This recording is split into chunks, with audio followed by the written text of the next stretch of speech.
Earth. Welcome to the Rational Egoist. I'm your host, Michael Liebowitz. I'm very interested in this whole dynamic we have in this country where we seem to have apologists for Vladimir Putin. He recently did an interview with Tucker Carlson, and I've reached out to a few professors, experts on the subject of Russia, and we're lucky enough to have one of them here with us tonight. He is a associate professor in political science at Rutgers University-Camden.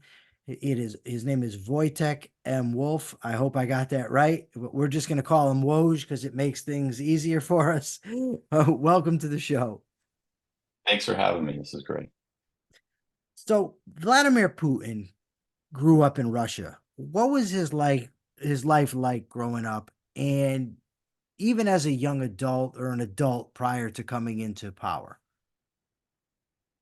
Well, his life was rough. Definitely, the childhood was rough, and um, I think one of the difficulties in trying to analyze these situations is that you do find yourself, if you're trying to be radically objective, you find yourself being a little bit of an apologist of people and countries that you maybe would never have thought of. So I had grown up in Poland and had left with my mother just a few months before martial law was declared.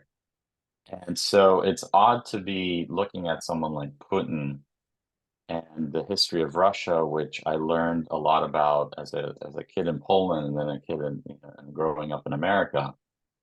Um, but it is necessary to put yourself in their shoes to understand what was the decision making process, because every leader, Putin, Xi Jinping, Ahmadinejad, all those guys, when they wake up in the morning, they really think I'm the good guy.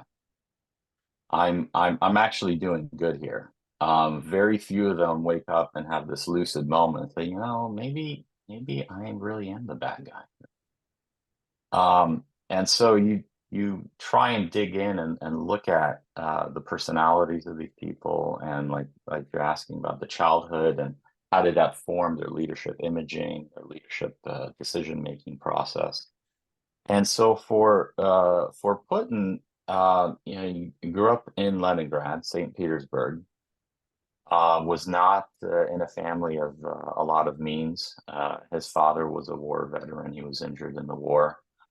Um, he was the youngest. He had other siblings who passed away prior to him, disease and starvation. And he describes his childhood as really just the normal, trying to go to school, trying to succeed in school, but also being very rambunctious. They're being rebellious.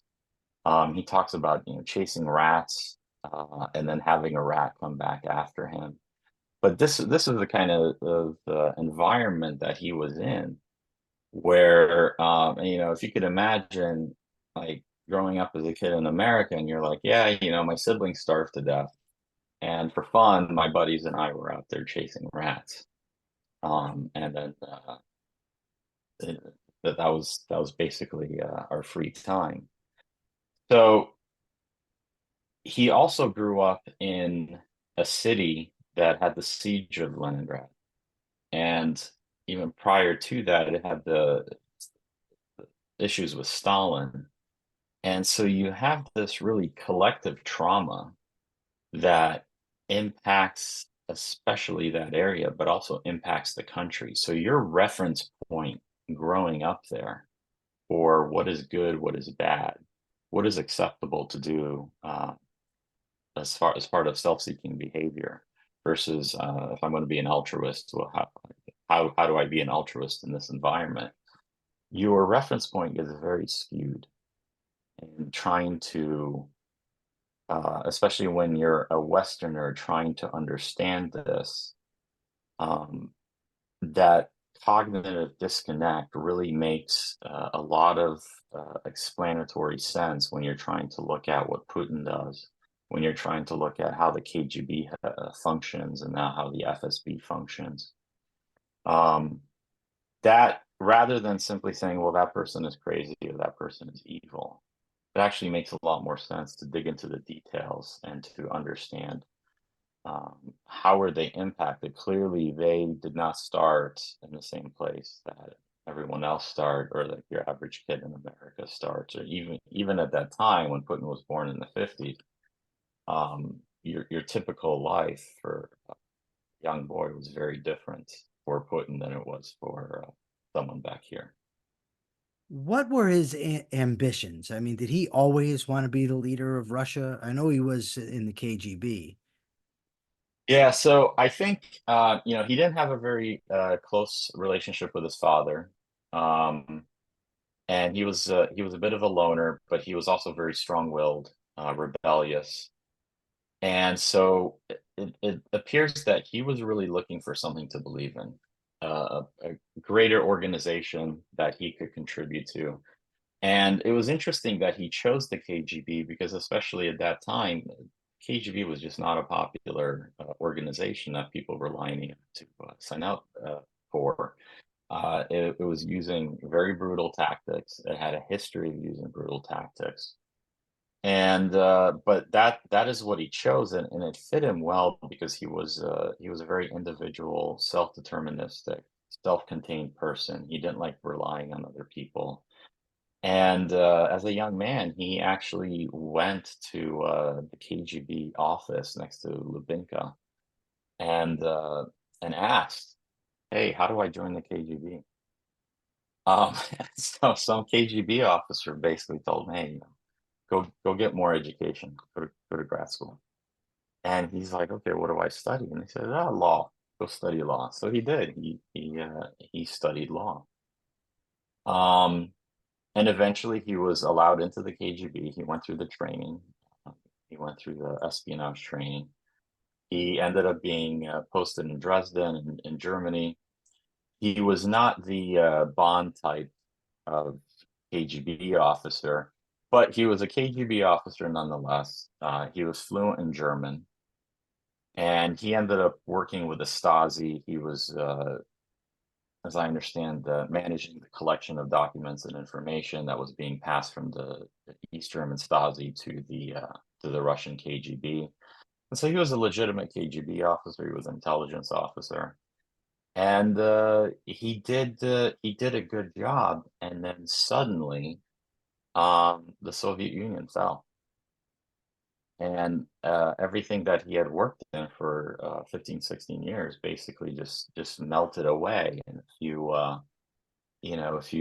read accounts of people that were living there, I know my family and I were watching it. We're watching very closely. We were actually in Poland when the wall was coming down, and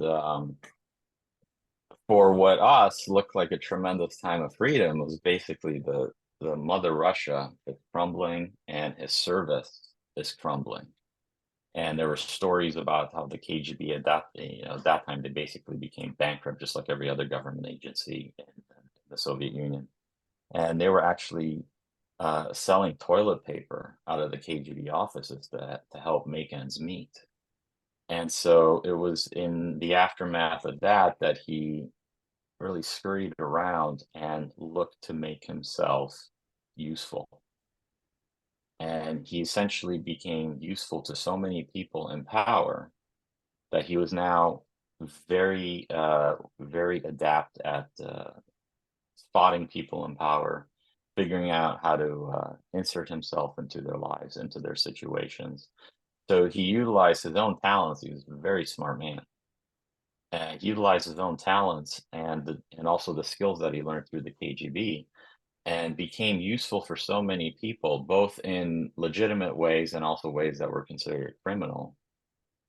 Combine that with how all the old spooks were looking out for each other and trying to help each other get ahead. Eventually, he went from job to job to job. And at that point, I think to answer your question, what his ambition evolved into is he's not going to just believe in the KGB because that's an organization that has a lot of power above it and it can fail. He's not going to believe in Russia, the country.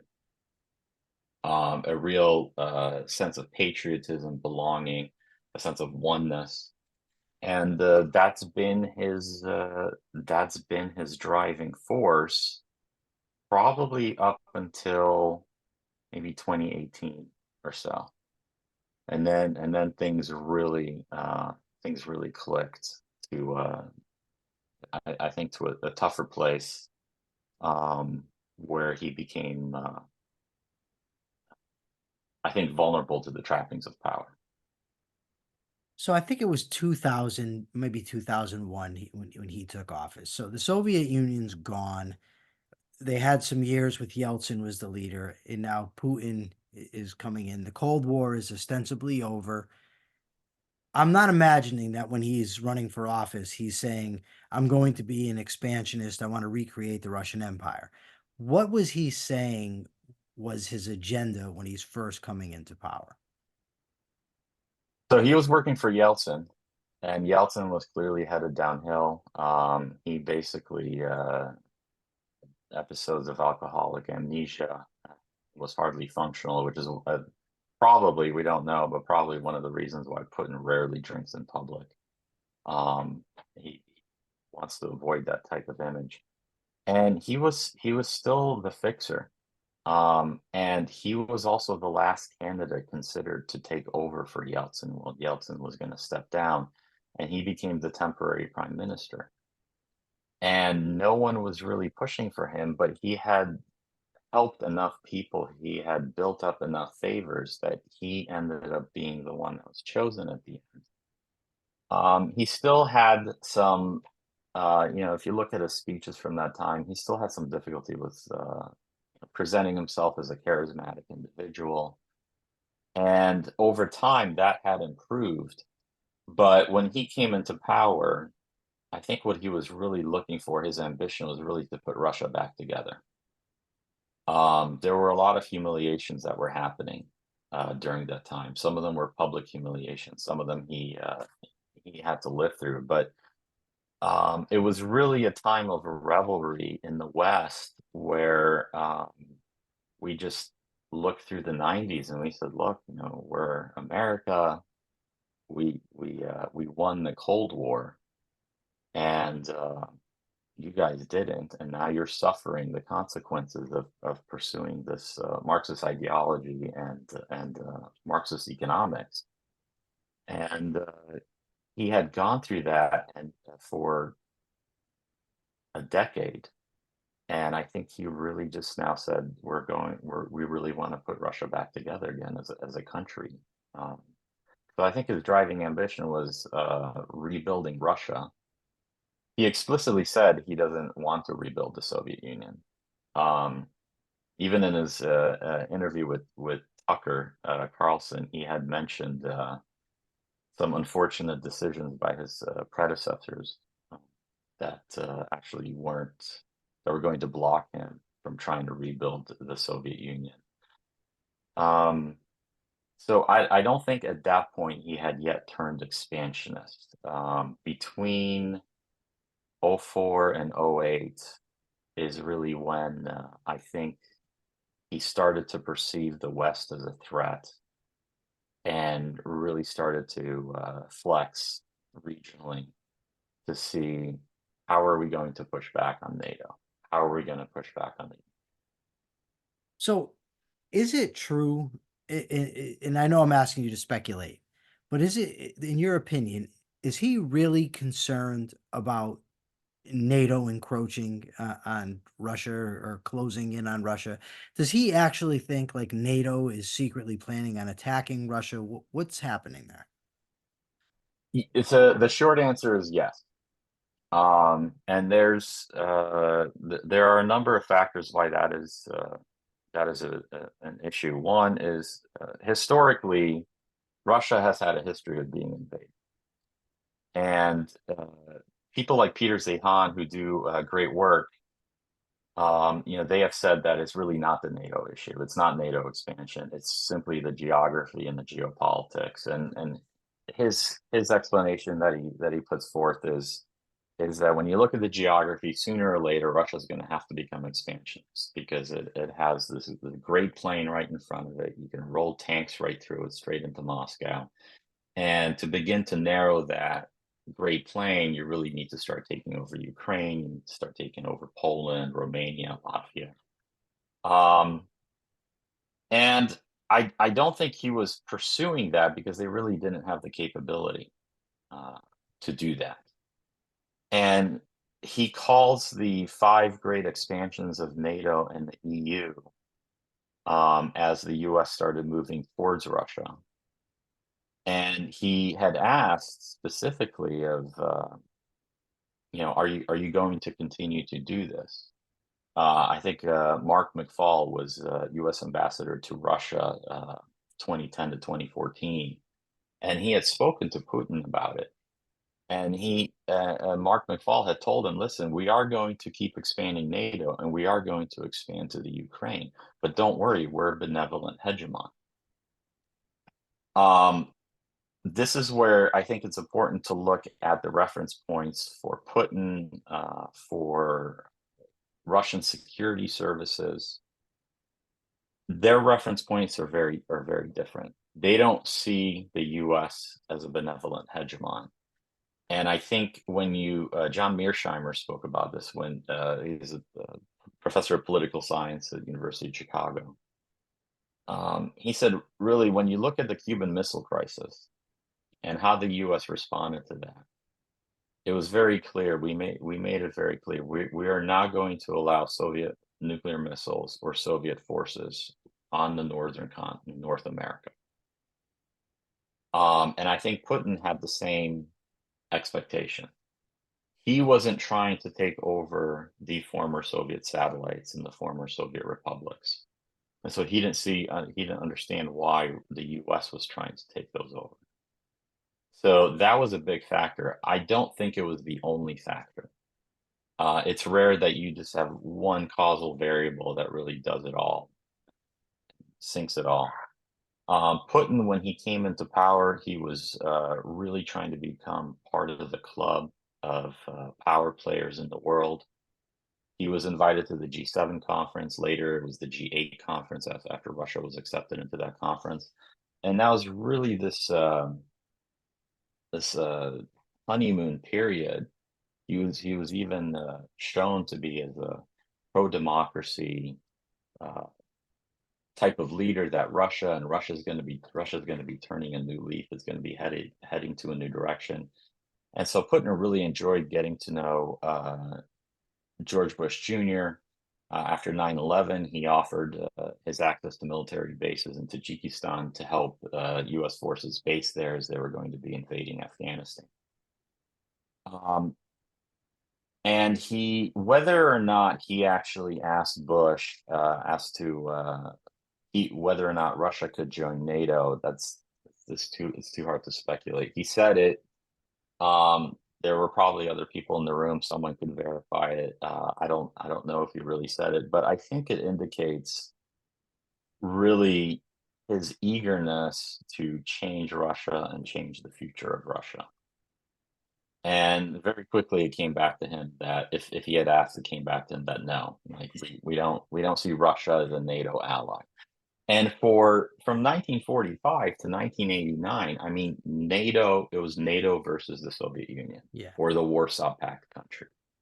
We had missiles pointing at each other. We had nukes pointing at each other. We had we had estimated battle death time. If you were stationed in Germany versus if you were stationed in England versus if the nukes were going to hit the Northeast US. Like we had that down pat. And so it wasn't likely that it was going to go into this buddy-buddy type of system where Russia was going to join NATO. But it was after NATO started pushing in that I think Putin started seeing problems. And he gave a speech in '04 where he talked about the geopolitics of the issue. And it was for the first time that he had said something really negative uh, towards the U.S. and U.S. Push with NATO and the EU. And the EU expansion also includes a military security apparatus expansion. So it wasn't that he was just saying, the EU can come and that's going to be fine. And I remember, I remember teaching this 15 years ago to my classes and just drawing these horrendous maps and looking at how Russia is being pushed into a corner by all this NATO expansion. And the last straw on the NATO expansion was really the attempt to get Georgia to join NATO. That resulted in the Russian invasion of Georgia, which didn't go that well. You would think with the preponderance of power that Russia had, that they would really be able to take over Georgia quickly. It took them much longer than expected. Their logistics were terrible. It's similar to what we're seeing in Ukraine, but even their communications were off. There were reports that pilots were actually using beepers and texting to send each other coordinates because they couldn't communicate between different fleet types, bombers versus fighters. So that, I think by '08, it was clear that the US was going to be expanding, and I think Putin went into a really reactionary mode. At the same time, his security services prior to that had really started to undermine any progress towards democracy in Ukraine. Now, it's unclear if Putin ordered that. It's very possible that he did, or was that standard operating procedure for all the former Soviet republics. And between those two, everything really culminated in the issue with Maidan and then the invasion of Crimea in 2014. It was clear that Ukraine was going to be a no-go zone. It was simply too close to the Russian border. And I think that's when things really started to shift and his strategy started to shift. Now, even leading up to that, starting in the 90s and through the 2000s, the security services started to go at it. It was in the middle of 2000s, the number of plane-to-plane encounters and harassment flying over Europe and other parts of the world between US planes and Russian planes started to hit a Cold War high. Human intelligence gathering attempts by the now the FSB, also hit a Cold War high. One of the peak stories was where an FSB officer was waiting in front of a State Department building, smoking a cigarette, waited till someone swiped their card. He snuck in behind them, got on an elevator, and got into an office, swiped some documents, and swiped the laptop. So that's Cold War era Sure. type of intelligence operations where you're looking just for blatant opportunities to swipe any type of classified materials. You know, Um, I just on these types of issues, if you say anything that seems even remotely in defense of Putin, you mhm, can be called to the carpet. I mhm. think Putin's a butcher. I think he's a dictator with expansionary inclinations. I'm not an expert, but that's the sense that I get from what I do know.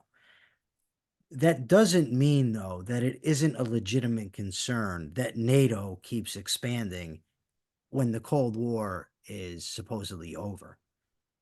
Like it Yeah. seems like, I mean, if another country started putting bases or started recruiting, Mexico for an ally, for instance, we would have a serious issue with that.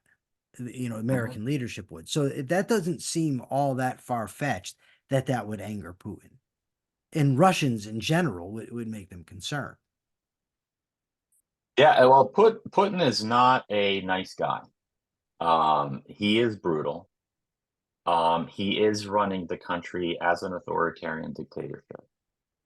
And so, everything I've said, it's not an attempt to paint him in a good light. It really is an attempt to understand where he's coming from, so we can understand how he's making decisions, because he is not making decisions the way we are in the West. His calculus is different. His reference points are different. Um, just to the brutality that his intelligence services use at some time, that is something that's ingrained into the culture there, that varies from how the US operates. And a great case, I believe it's from the 60s, early 70s. um, three Soviet diplomats were kidnapped in the Middle East. It wasn't in Palestine, it was in a nearby state. And the Soviet government started to negotiate with this terrorist group that had done the kidnapping, and the terrorist group was had been receiving aid from the Soviets, but then they weren't happy about it, and they had some political disagreement with them, so they decided to swipe these diplomats. And the negotiations weren't going anywhere, and it was clear that they weren't going to go anywhere, and the terrorists were threatening to kill the diplomats. So what the KGB did, there are various accounts of this over the internet, but what the KGB did is they kidnapped, I believe, a relative or a coworker of one of the terrorists. I don't know the order in which this happened, but then they cut off his male genitalia. They cut off his head. They placed the male genitalia inside his mouth, and then they shipped it to the location where the diplomats were being held. So they knew where they were. At any point in time, they could have taken care of it. This is the KGB doing it. So in essence, the message was, we know where you are. We will kill the rest of your families if it's necessary. Release our diplomats, and don't ever take one of our diplomats hostage again. Those diplomats were released, and that was the last time a Soviet diplomat was taken hostage.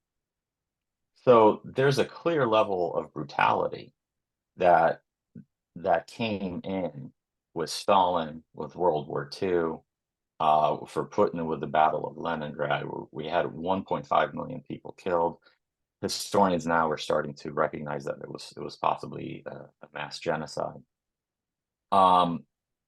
These are the reference points that they are operating under, and so their perception of what is a threat is very different than our perception of what is a threat. They're operating under such a highly sensitive threat perception that we were in the early times post 9/11. And then we will look back on when we overreacted, when policies were too strong and took away too many civil rights. We look back on that and we say, well, that was obviously a mistake. We shouldn't have done that. I'm not entirely sure that now the FSB feels the same way. I don't think they step back and say, we need to be more progressive in our methods and how we handle people. And just the accounts of how the Ukrainian foreign soldiers were treated when they were taken prisoner by Russian forces. Just those indicate the electric shock, the sexual abuse, the sexual violation, the mock executions with no bullet in the gun. And this is all high level torture that they've been doing over decades.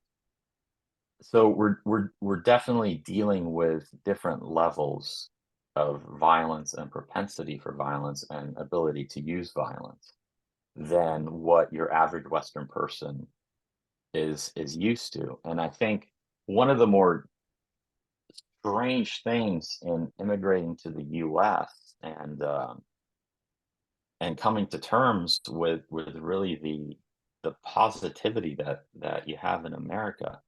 It was probably the biggest part of culture shock that took years to process through. Where my grandfather survived one of the work camps during World War II. He tried to escape Poland when the Nazis invaded. He was captured and went to one of the work camps. But then later on, our downstairs neighbor, who was a Communist Party member, had a business disagreement and also a personal disagreement with my grandfather. So he had declared my grandfather an enemy of the state, and the security services came in the middle of the night, arrested him. Nobody knew where he went. Nobody knew what happened to him. He ended up being thrown into solitary confinement, which was essentially a black hole, for 6 months. He was temporarily blind when he was let out of prison because he hadn't seen light for so long. That totally broke him, but that was standard operating procedure. If you're in the party and you have some power, you can have that done to your political opponents. So then to come to America and say, wow, these things don't happen here. And all the stories that I grew up with and the things that I had seen just as a child, Um, that is no longer a calculus here. It really gives me insight into the two different worlds. So yeah, I mean, is Putin brutal? Yes. Is he expansionist? I don't think he wants to take over Europe. And I also don't think he wants to take over the rest of the Soviet republics because I don't think he can. I don't think he has the capacity to do so.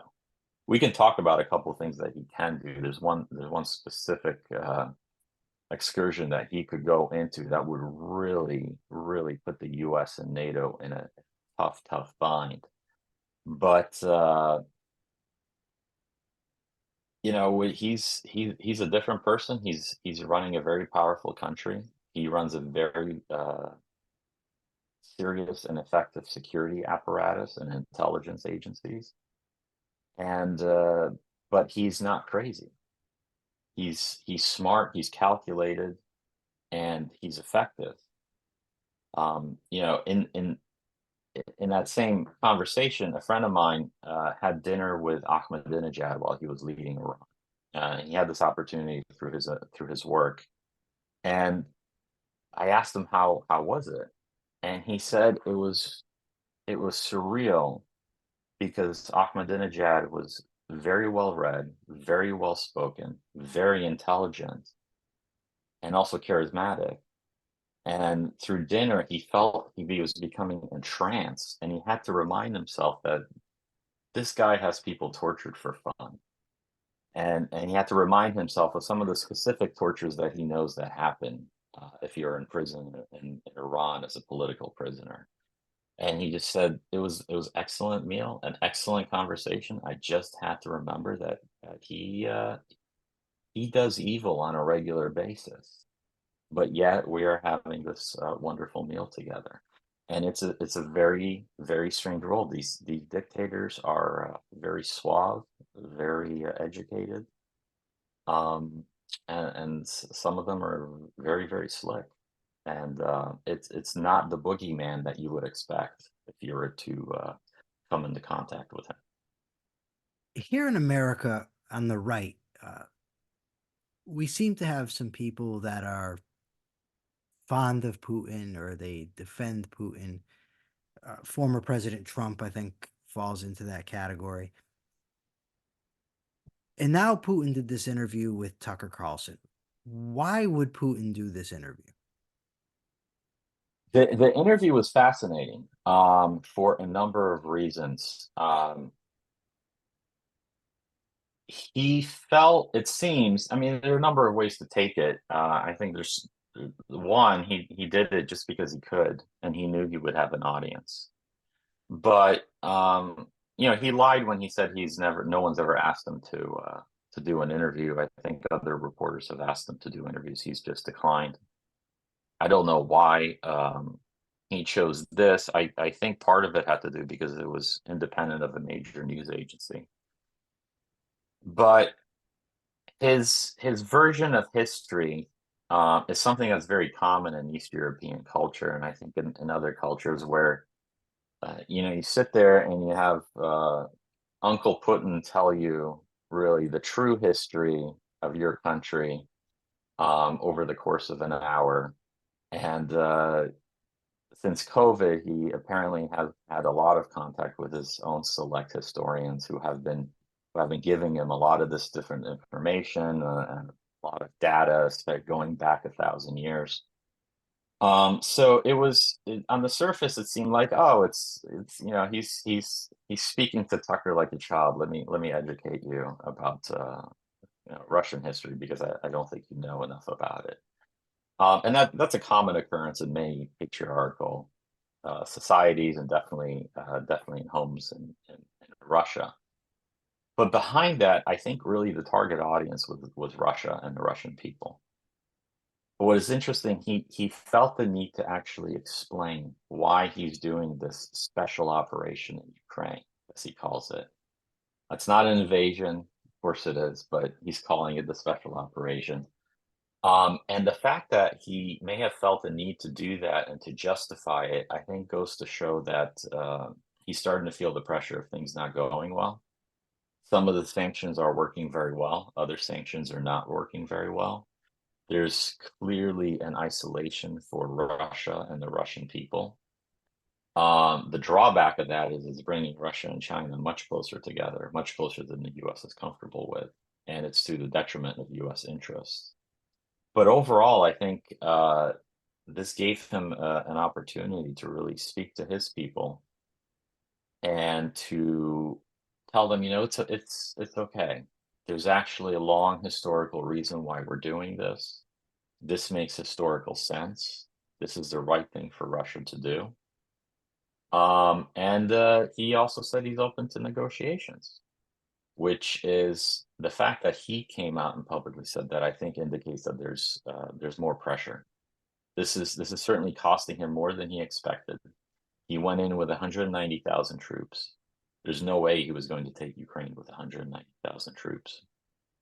When Germany and Russia invaded Poland, they came with 3 million troops. Now, technology has changed a bit.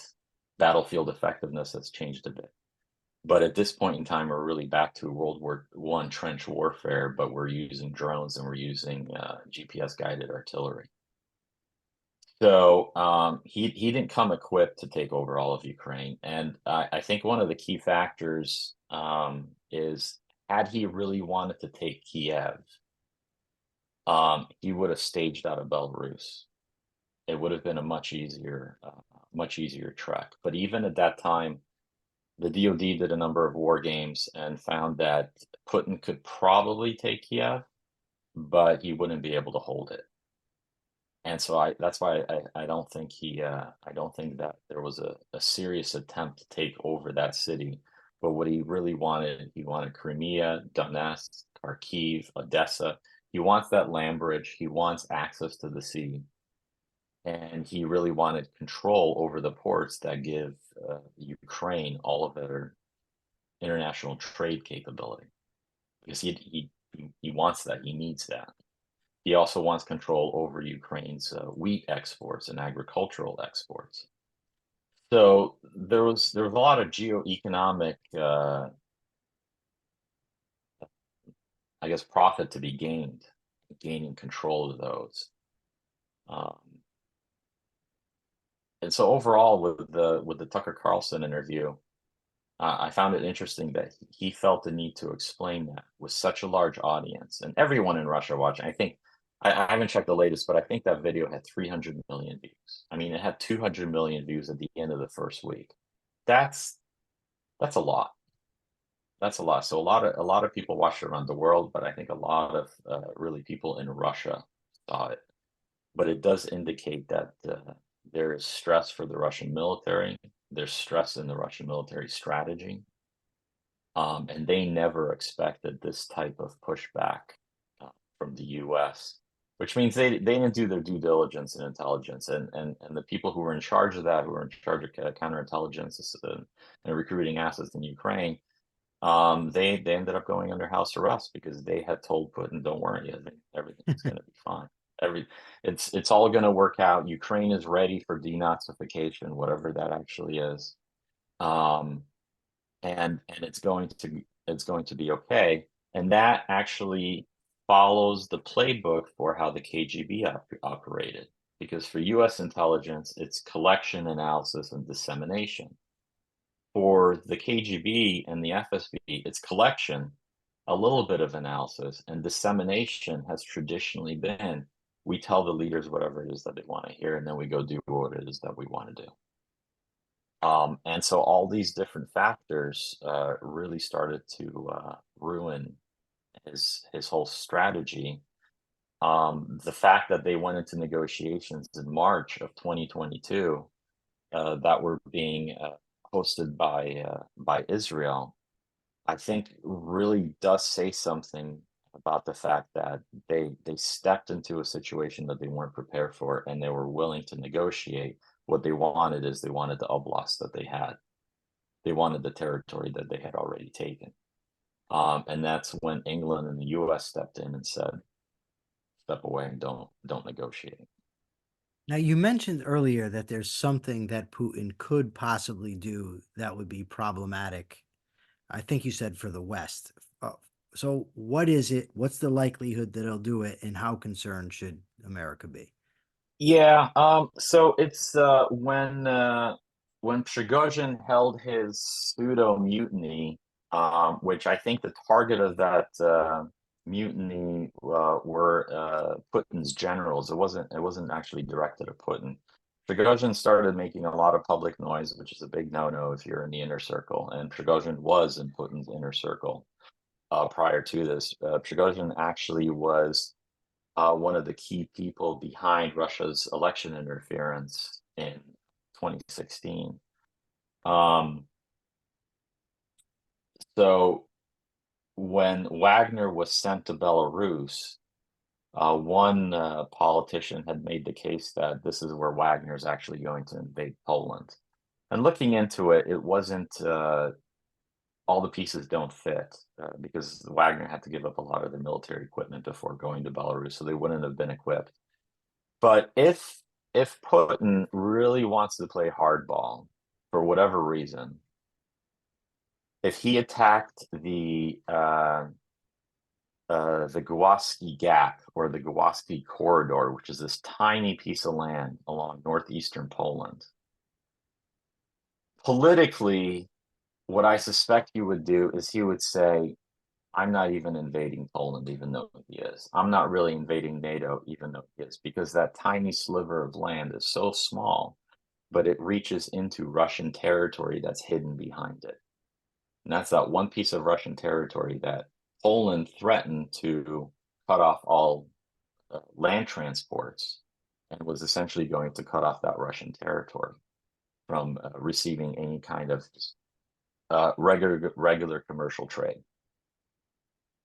The other thing that would do is it would cut off all the other Baltic states that are aligned with the US.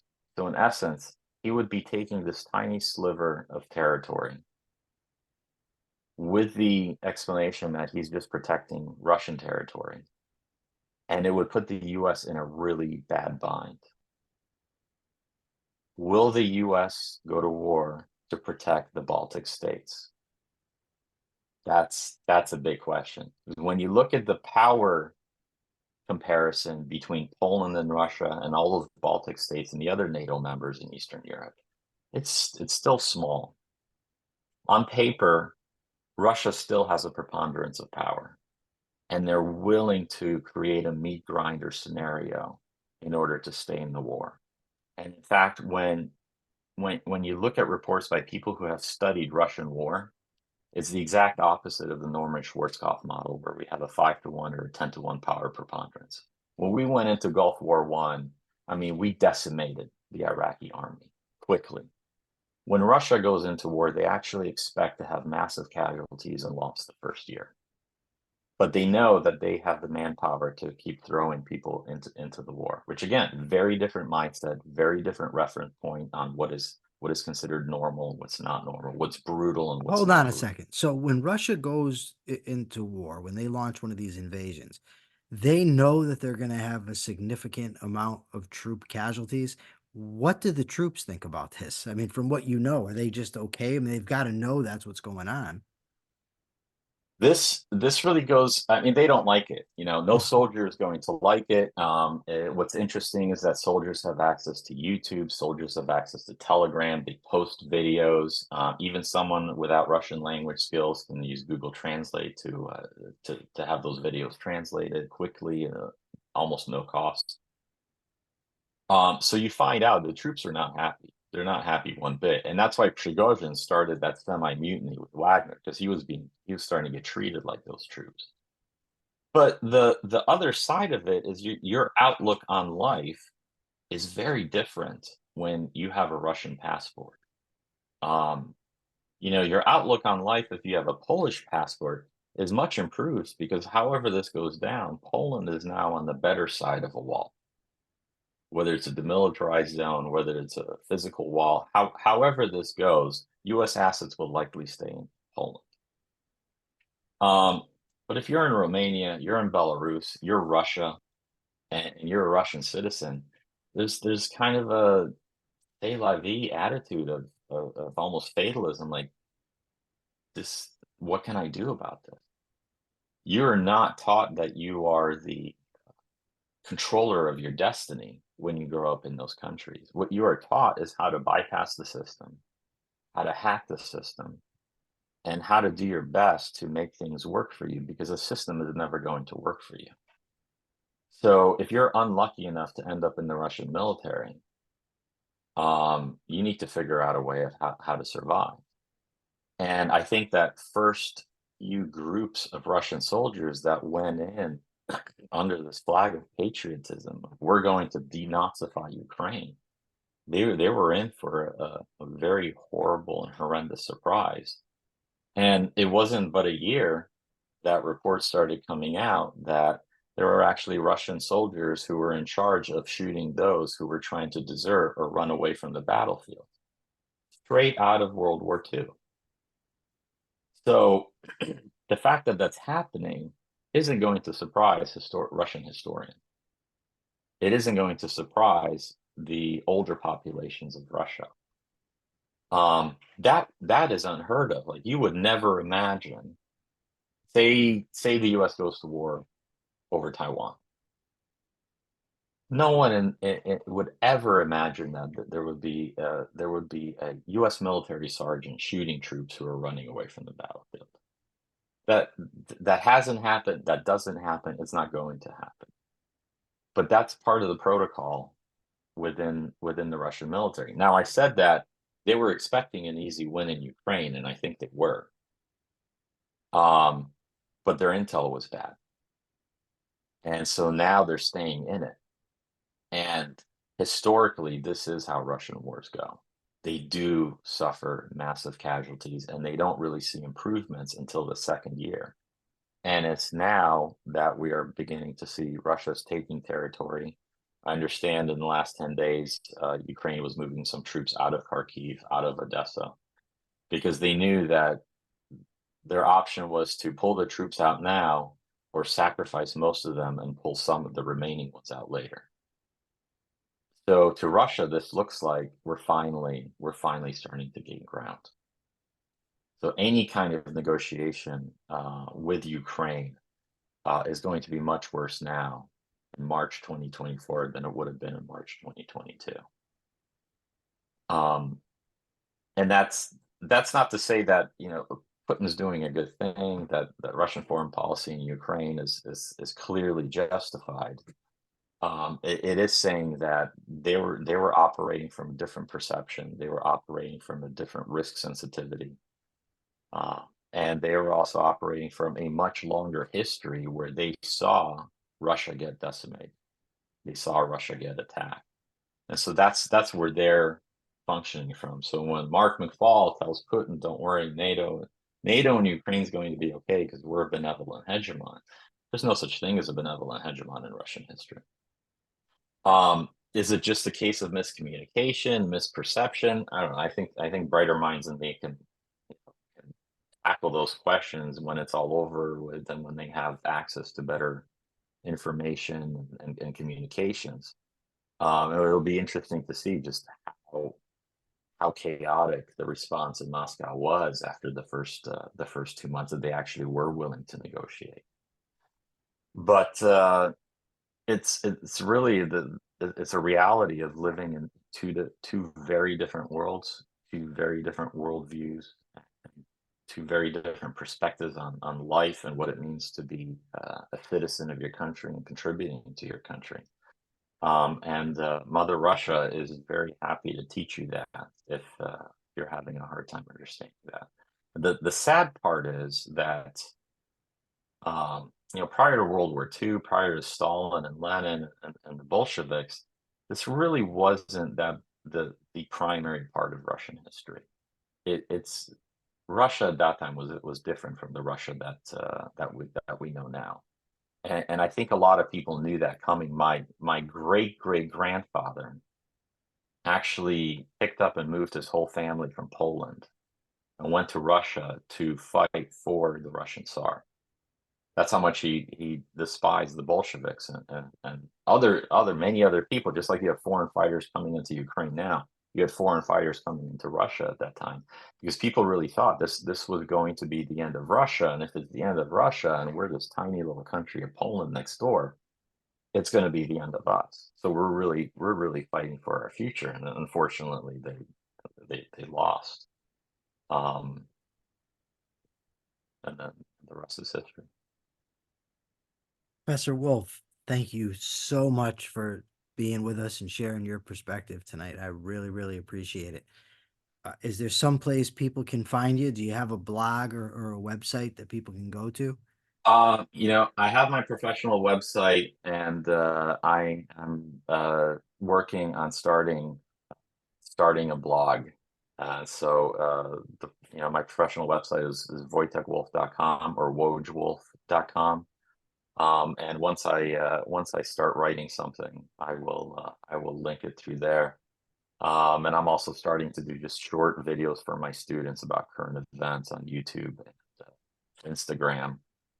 But there's unfortunately I am not a YouTuber, and I have no content. So I have one video just advertising the class that I'm currently teaching this semester on U.S. foreign policy. But I promised my students that I will start posting more material because apparently they're really into it. So. All right. Well, that's great. Thanks again for being here. For now, this is the Rational Egoist signing out. I'm Michael Liebowitz. Till next time.